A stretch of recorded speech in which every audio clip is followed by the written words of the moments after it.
a website, podcast, YouTube channel, and Twitter account, bringing you all the best predictions and opinions in rugby. And today I am joined by the one and only man from down in the South Country, Russ. Yeah, hello. Got a visitor. This is like one of those things from the BBC. I wasn't expecting to be disturbed. Hello, this is Samuel. Hi, Samuel. Good to bed. Go, quick. Sorry about that. For those of you listening on the podcast, yes, we had that BBC moment where Russ's little one walked into the room. Oh, dear me. Fantastic. That's his bedtime. That's good. And at least you didn't try and ignore the fact that he was there, and you embraced the situation. How professional. Oh, very professional. So Russ is from the Maul Over podcast, all your rugby opinion with a South Country accent is their tagline. And so, go on. You were giving me a quick pre-see over the game just before we went on air. So you had it best. Hit me with your quick overview. Quick overview. Scotland, take nothing away from Scotland. They deserve the victory. They were exceptional first half. Their breakdown work, their tenacity, their physicality, the way they fronted up to England in the first half, I thought was exceptional. I thought England lacked intensity. I thought they were pedestrian at times. I thought they looked a bit clueless in attack. And more importantly, I think they almost seemed like that they thought that they could roll up and just turn Scotland over, and the Scots just weren't having it. They weren't, were they? And especially one of the areas where everyone thought they were going to, or where they supposedly would have weakness, was going to be scrum time with all their injuries in the front row, and their scrum held up well. And if your weakness is holding up well, and your strengths are playing well, you're in for a good day.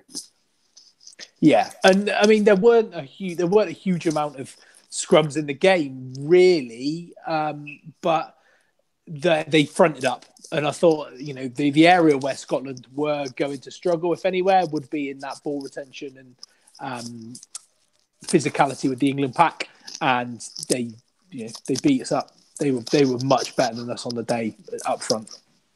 Yeah, so some of the comments pre-game were that England had gone for the big heavy pack to get that advantage, and that was going to be against a mobile Scottish pack, and that's kind of what we saw today. The Scottish pack was big enough to hold up all the scrums. We had 9 scrums actually in the end, 5 for Scotland, 4 for England. All of them won by the attacking side, so no problems there for either of them. But it was really the breakdown where this game was won and lost. For my mind, England just couldn't control the breakdown, and Scotland were pilfering a lot. And whilst they didn't necessarily turn the ball over a lot, they got a lot of penalties for holding on, which was, I think, England racked up 13 penalties in that game, and most of them for me were holding on penalties. Yeah, and that's something that England aren't renowned for over the last under the Eddie Jones sort of reign. Their penalty count is something that's come right down. That was almost a Lancaster-esque England performance today.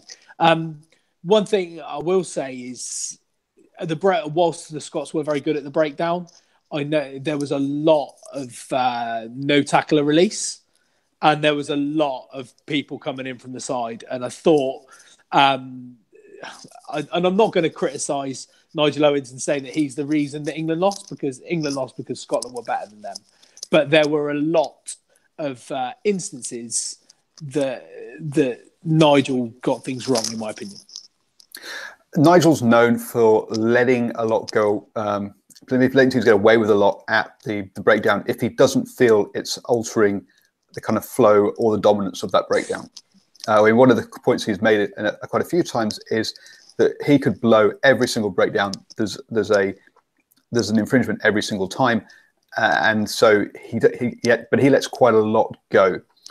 It was very different to watch it. So last night we had Crusaders versus the Chiefs down under.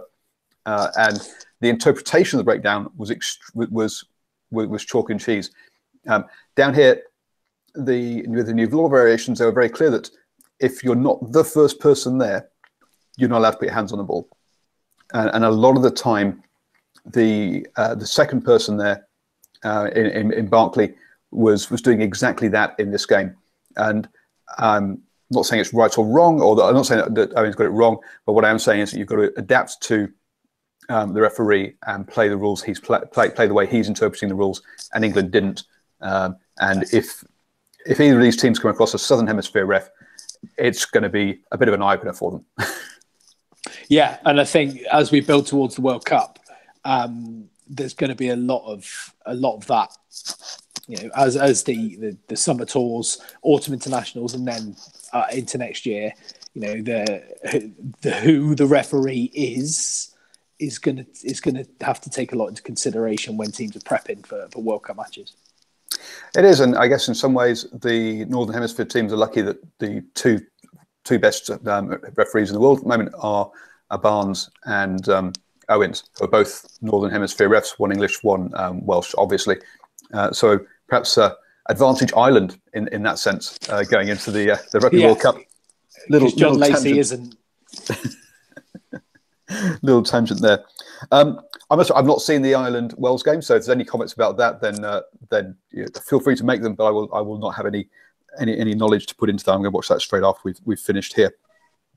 So let's just really kind of through it. In that first half, we got early on we got a taste of what we're going to have. A penalty for holding on gave Scotland the first points. We then had nine phases, turnover, penalty for holding on. And England were basically going one out, plays a lot, and just trying to, as you say, try to boss it. There was very little expansive play from England at all in that first half. There wasn't, but they weren't allowed, and I think that was part of the reason that the Scots were slowing the ball down. They were really working hard at the breakground to make sure that England didn't get quick ball, and when they did get quick ball, England's accuracy was just letting them down. So they were not able to build any momentum, and all of Scotland's scores came as a direct result of England giving away a penalty, either if it was a holding on penalty or something else. I mean, Jones's first try came from an indiscretion further down the field. Then there was the length of the field with the pass. And yeah, let's talk about the tries then first up. So the first one, as you say, indiscretion. The kick for a line out. One of the few mauls that actually worked all game. Both sides didn't maul very well today, and even though we'll probably, when I look at the percentages, we'll probably find they had decent percentages. The problem was that those mauls just weren't moving anywhere. This one did, which created space, and then Jones, I think it was, picked a good line, and this was the little grubber through. England's at 6s and 7s, and Jones picks it up and dots it down.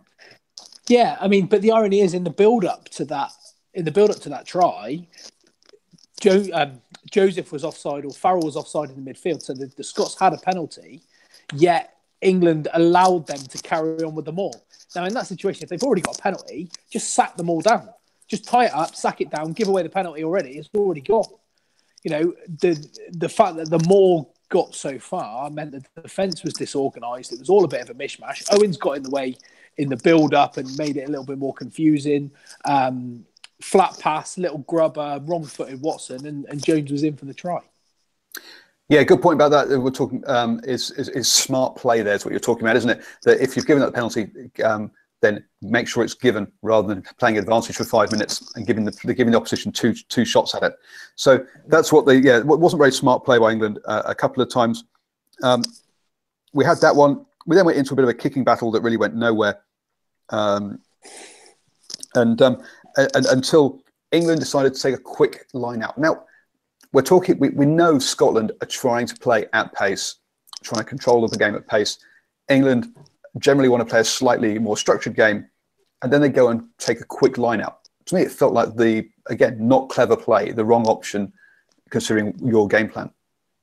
It just when you deviate from a game plan, Eddie Jones is a big believer in game plans and structure, and he's set England up in a very specific way to win Test matches. Now, if he's got people going off the cuff and doing quick liners, if the space is there, then I'm all for it. Don't get me wrong. But you're just playing into Scotland's hands. Let's say Scotland love broken field, and the build up to the second try just proves it. Yeah, it's a quick line out. What we do, we kick the ball away to Scotland, create broken field play. They go the length of the field and score. England's defensive line isn't set up because we've just taken a quick line out and taken a quick kick. So again, poor decision making by England, great execution by Scotland. Very much so, and you can say, in that first half that Finn Russell, he was the Finn Russell of last summer and the autumn, turning up, as opposed to the Finn Russell that's played the first 2 games of this Six Nations. It is, and then again, and then the final try was Jones hitting a lovely line and going through. And I think one of the things that this first half proved was the fallacy around having to earn the right to go wide. Everyone was talking about in the first game against Wales that Scotland didn't earn the right to go wide. Scotland don't. That's not their style. Their style is to go right, execute well, and find those gaps early, and be able to pull players into misalignments, which is what we kind of found here. And when they execute, it works. When they're dropping the ball, it doesn't work. It doesn't matter how much you earn the right to go wide. If you're dropping the ball like they were in the Wales game, you're still not going to break that line. It's not about earning the right. It's about executing your passes and your moves. Very, very much so. And the Scots did that perfectly today. And they barely made a mistake in attack. And just to come through, just to continue on that, I guess one of the things that has been discussed on a couple of podcasts is this idea now that the attack is so structured and the defenses are so structured that if you don't have if you're trying to attack a structured defense without a structured attack, you're never going to break it down.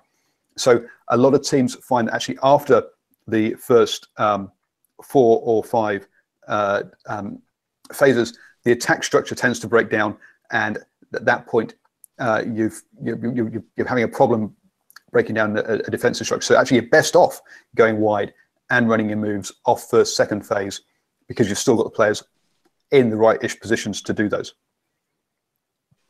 That's just my little rant. I'd be inclined to agree with you.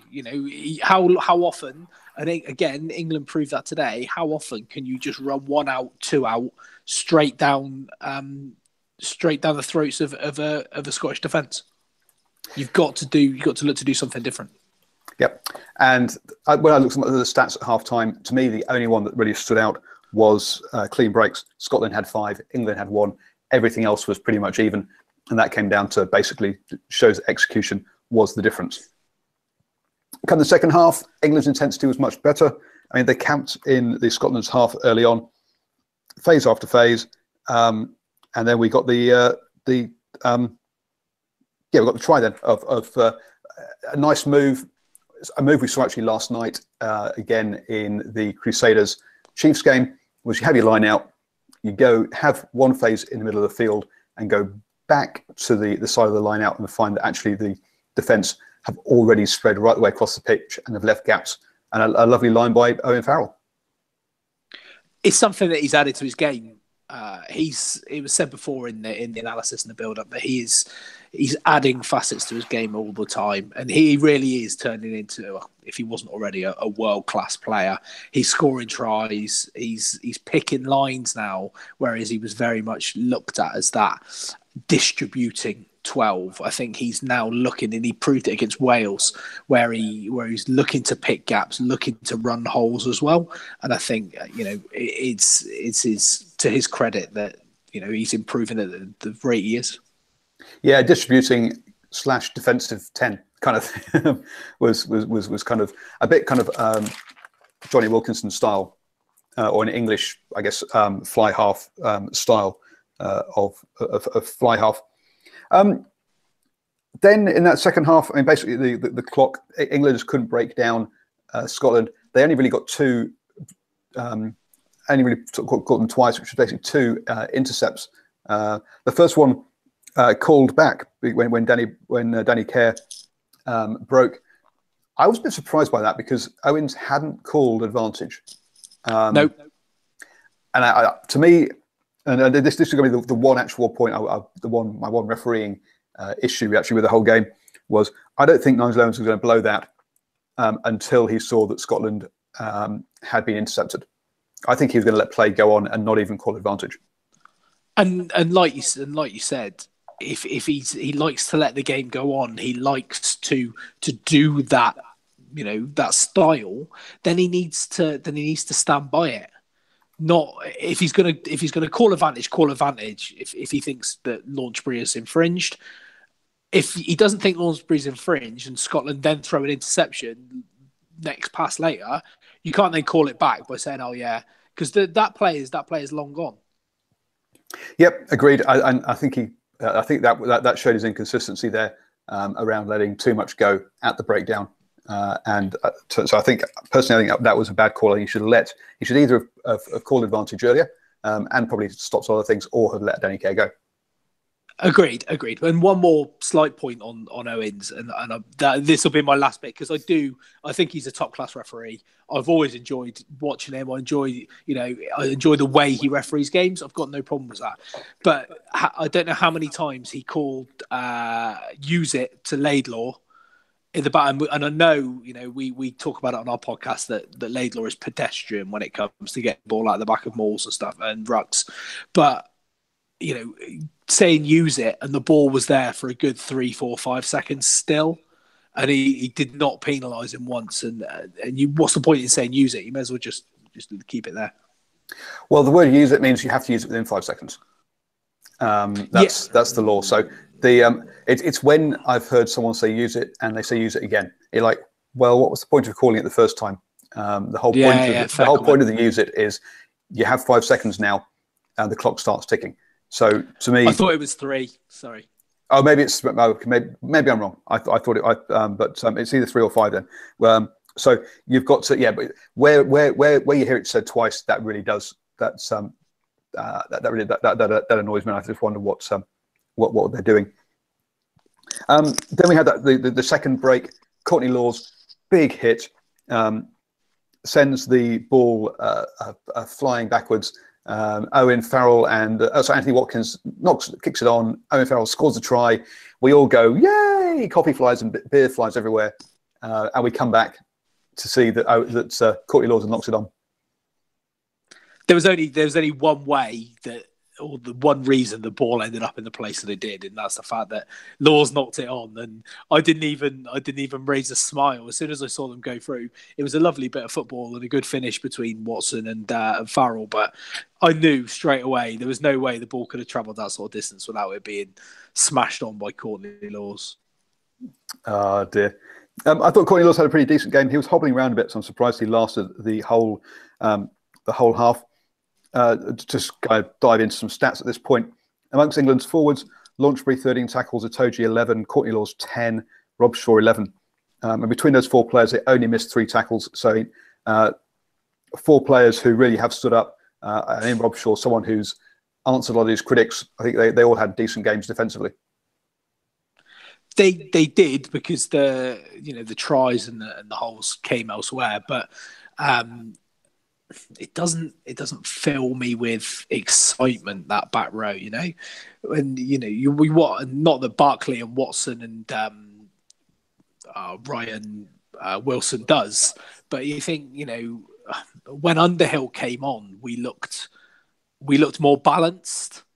And I know Ben from our podcast will agree with he doesn't like the whole second row playing 6, and I think that to have that balance, we need Rob Shaw needs to play 6, Underhill needs to play 7, and then someone at 8. Be that Simmons, be that Hughes. Obviously, it's Vunipola when he's fit, and then we look to change it up as a change up, which then kind of leads me on to Eddie's.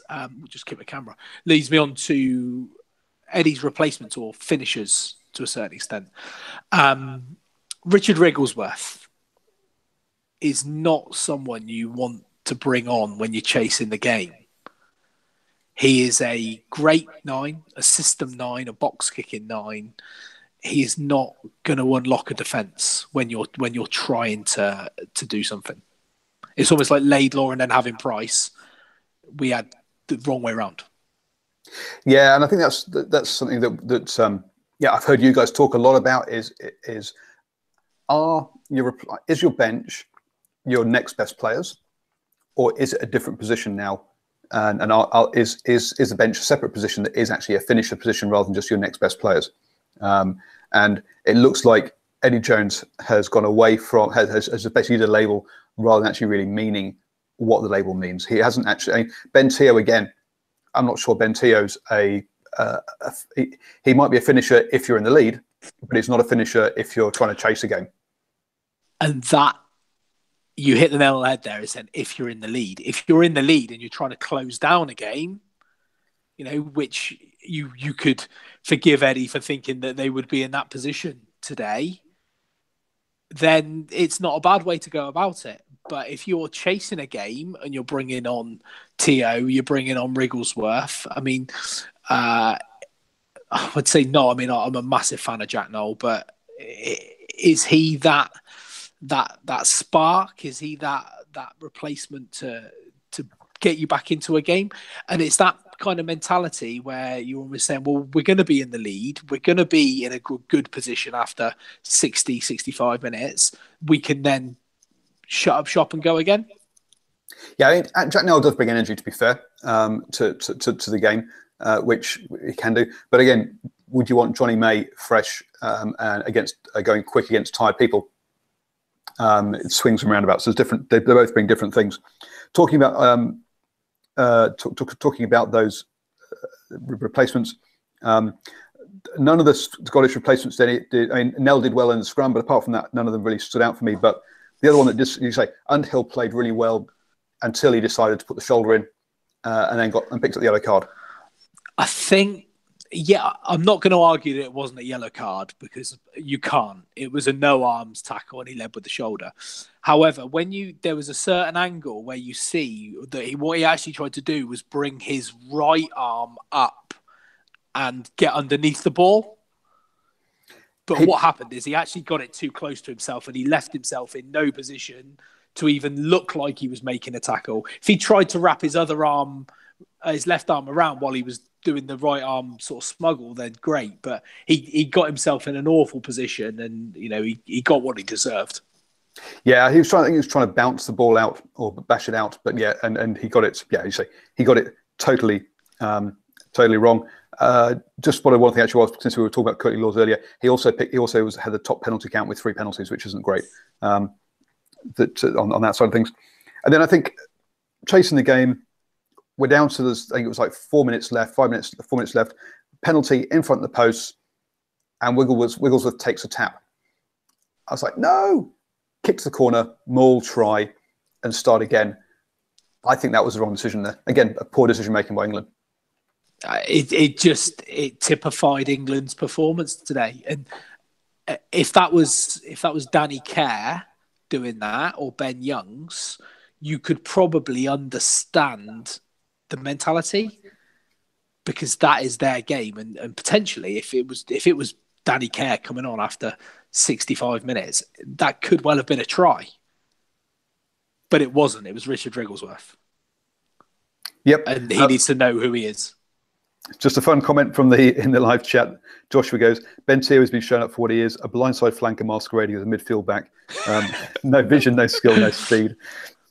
Perhaps a tad harsh there. Dark Place says, commiserations to England, but what happened to England at the breakdown? They were murdered there with the turnovers. They absolutely were, and this was the difference between size over mobility in that back row. England didn't have anybody in that back. We got Vunipola, Laws, neither of whom, not Vunipola, what am I talking about? Hughes and Laws, big guys who, Laws particularly can hit tackles. Hughes, who supposedly should be bashing people out of the way, carrying the ball, not guys with floor work, which just left Rob Shaw on his own, and he's just not going to win against 3 guys working on the floor, which is why bringing Underhill on even things up a bit down there. England basically lacked structure and that's an execution, and that's why they fell down. I think we should actually probably talk about some of the good Scottish players now, rather than we have talked. I know we're both English fans. We've talked mainly about England, but we should go through some of those. As we've already said that that Russell had a good game and he picks up man of the match. But Hugh Jones had a fantastic game. 13 tackles in defence, which we might have missed, but we won't have missed his attacking play. He's the centre the Scots have been sort of crying out for quite a few years now. When you look at the Matt Scotts and the Dunbars of this world, his time in Super Rugby with the Stormers shows like no end. His vision, his pace, his skills, his ability to pick a line. How many centres in the Northern Hemisphere just run straight, power straight. He picks gaps. He goes for offloads. And that's Super Rugby. That is his Super Rugby experience. Yeah, and I'm going to give you stats now for around this, and I'm going to finish with how many runs he made, because this just is astounding. Meters run 133, 4 clean line breaks, 5 defenders beaten off 6 runs. I mean, yeah, that's mental. Every single one of his runs clear. I say 4 clean breaks out of 6 clean runs. 6 runs shows that a very high percentage of hitting, of doing the right thing, hitting the gap, and he had so with 133 meters, he had twice the meters made by anybody else in the game. Hogg was the closest, next closest with 69. So it's just slightly over half anyway, close enough. So he had a good game. Hogg was a bit quiet for me, even if he did get those numbers in, but was tidy at the back. And as far as defensive shifts go, though, Johnny Gray, 20 tackles. He's renowned, isn't he? When he plays for Glasgow, he's renowned for making lots and lots of tackles and not missing tackles as well. I think he went on a run during European competition where he didn't miss a tackle for like 4 or 5 games or something, like 70 straight tackles. That's crazy. He did miss one today, but we'll let him off having made 20. Barkley, Watson, obviously got a lot of got through a lot of work as well with 13 tackles each, but also the pilfering and creating those turnovers. And the other man, again, off the bench, WP Nell, 8 tackles in his short stint when he's just coming straight back from injury. He's also going to be he's also a sort of linchpin of that team. Yeah, he's a big plus for them coming back from injury. He's a rock solid scrummager. I mean, you would have thought he would have been a nailed on lion last summer had he not got injured. So having him back is massive for them. Absolutely. So that's really all of the sort of points I wanted to make. Actually, I guess the only thing is Laidlaw had a good game again, but 6 passes, 2 runs for 0 meters shows that he is just a passer and a kicker. He doesn't really create that sniping option. But if you're trying to play wide, does that really matter? So possibly not. And yeah, I think I've covered all the things I wanted to all the notes I've got for the game. Any final thoughts? Just disappointment, really. I'm gutted that we're not going to see a Twickenham Grand Slam. Obviously, there's no guarantee we would have beaten France. But I think this is a big wake-up call for this England side. I've seen a couple of places elsewhere where they've kind of predicted not necessarily a downfall, but a little bit of a slowing of England's progression in 2018. To me, it doesn't. I'd love to win the Six Nations. I love the competition, but it doesn't matter as much building towards the World Cup. I know that sounds quite flippant and a little bit, oh, well, you've lost to Scotland. That's why you're saying it doesn't matter. But in the grand scheme of things, and when you look at what Eddie Jones is trying to do, he'll never say that he is bothered by losing, but it is all part of a bigger picture. And I think hopefully England should come back stronger from this. Yeah, in the grand scheme of things, this is the second loss in his tenure, which is 2.5 years now. So it's in the grand scheme of things, England are still actually, I assume they still be number 2 in the world after this. As someone said, this is the biggest win for Scotland in the last couple of years. Yes, they've beaten Australia. Yes, they've beaten Australia away. But beating the number 2 in the world is big for Scotland. The next thing they've got to do is actually win away. At the moment, we know that we've come to learn they're strong at Murrayfield. Sure, this is the first time they've scored a try against England in 10 plus years, but they got 3 today, and they're turning Murrayfield into a bit of a fortress. It's their performances away from Murrayfield now that we need to see them step up, really. And I think they get the opportunity. Is it away to Ireland in the next round? So that's going to be a massive game for them if to see their progression. Because I say they great win today. Now to back it up against number 3 in the world away would be fantastic for them. We did get there was a question quick here about comments about England's growth under gone blank. Oh, the coaches, Ireland's growth under Townsend. That's it. Yes, he has continued what Vern Cotter started, but he's definitely taking it up a notch as well. Very much so. And with players like Jones, we know the class of Maitland, Tommy Seymour as well. He performed well on the Lions tour. They have got Hogg. They've got the makings. They can spin the ball out, but it all comes down to accuracy and execution. Today, they executed it well. Against Wales in the first game, they didn't, and they got punished. It's fine lines in international rugby. It very much is, and even though they are picked mainly from 2 teams, that first game is their first game back together as a team, and we probably saw that as well in that game. So that's everything I wanted to cover. Thank you so much for joining me, Russ. Let people know about your fabulous podcast and where they can get hold of you during the week. You can find us. We are at Maul Over Podcast. Paul's already given the link in the bio for this, so check us out. We usually record on a Monday evening UK time, so the podcast usually comes out sort of late in the evening, Monday UK or Tuesday morning.